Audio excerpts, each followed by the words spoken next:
नमस्कार सभी को।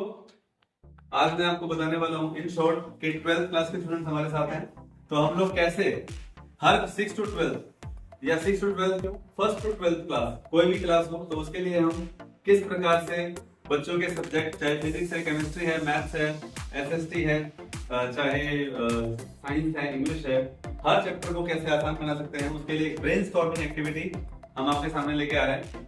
हमने क्या किया है कि जैसे ये A4 साइज का पेपर है और हम एक ऐसा एक फॉर्मूला बनाने जा रहे हैं, एक ऐसा एक्टिविटी करने जा रहे हैं जिसके थ्रू सबसे पहला स्टेप क्या रहेगा, हमें पेज को फोल्ड करना है।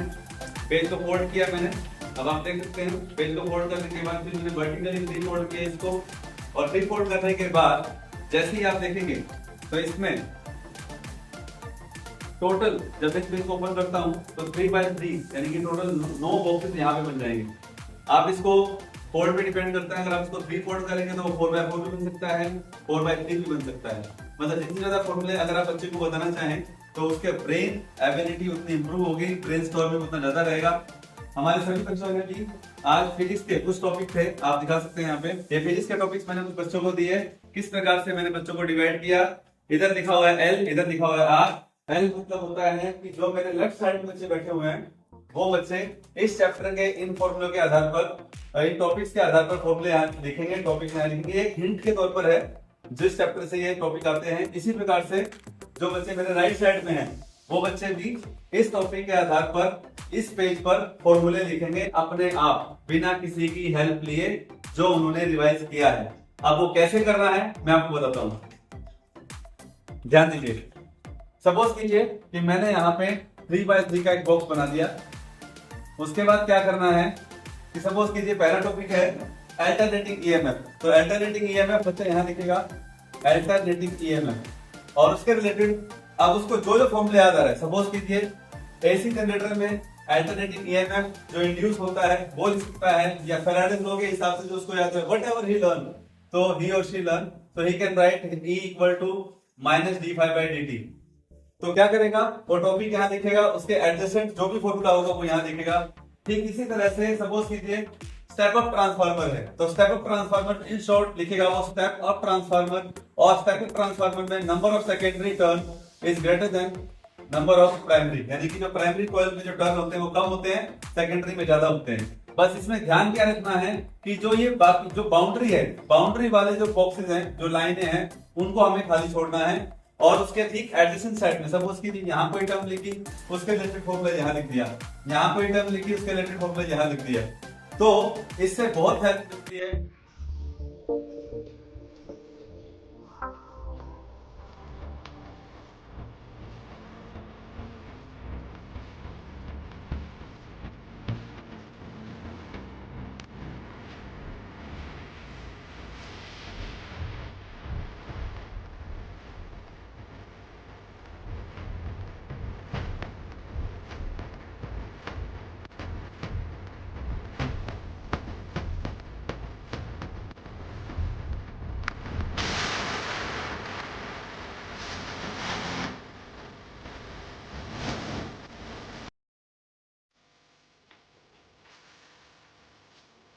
बच्चों को आइए बच्चों से पूछते हैं कि बच्चों ने पहले तो बनाया, तो सभी बच्चों को मैं कहूंगा अपना अपना एक्टिविटी शो कीजिए सभी लोग। यस, इन बच्चों ने सभी ने ग्रुप वाइज अपने अपने फॉर्मूले प्रिपेयर किए हैं, और मैंने अभी कुछ के चेक भी किए हैं। इससे क्या होता है कि इनको फॉर्मूले याद करने में और साथ ही साथ इनकी ब्रेक की एक्सरसाइज का एक बहुत बढ़िया तरीका है। हर चैप्टर, हर सब्जेक्ट को वो इस प्रकार से कर सकते हैं। तो बच्चों से पूछते हैं कि उनको ये एक्टिविटी करके कैसा लग रहा है, क्या उन्होंने फील किया। तो बॉयज में कोई भी बच्चा बॉयज में खड़ा होकर के, जैसे सपोज कीजिए, हाँ शिवराज तुम बताओ।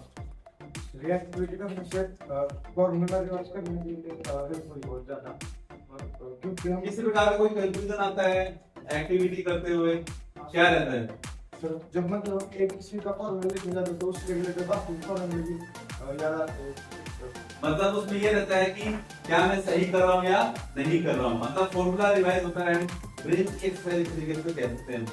हाँ बॉयज में और कोई दूसरा सजेस्ट तुम बताओ, तुम्हें कैसे लगा कि तुमने फॉर्मूला लिख करके?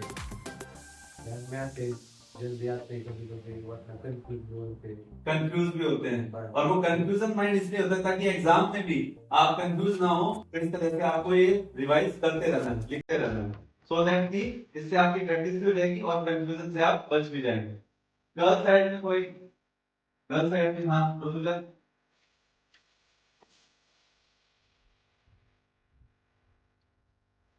फॉर्मूले अच्छे से रिवाइज हो रहे हैं, मतलब आपने कितने बाय 3 का एक वो जो बॉक्सेस बनाए, 9 बॉक्सेस आपने बनाए, इसे कास्टिया बोलते हैं एक्चुअली।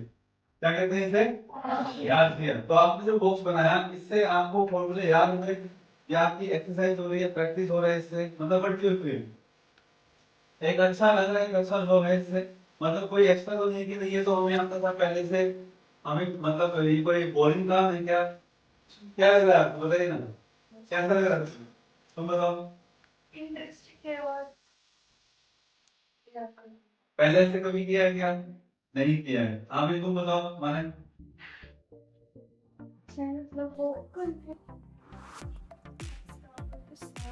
और तुम्हारा कंप्लीट हुआ क्या? कंप्लीट भी नहीं हुआ। क्यों? इससे क्या होता है, इससे कई बार ये रहता है कि हमें एक्चुअल में जो हमने पढ़ा है वो कितने एक्चुअली में याद हुए हैं और कितना हम उसको ऑन पेपर लिख पा रहे हैं। तो हमारा एग्जाम रिटर्न रहता है, तो इसीलिए रिटर्न एग्जाम को देखते हुए ये एक्टिविटी बच्चों के लिए बहुत हेल्पफुल है। Thank you very much.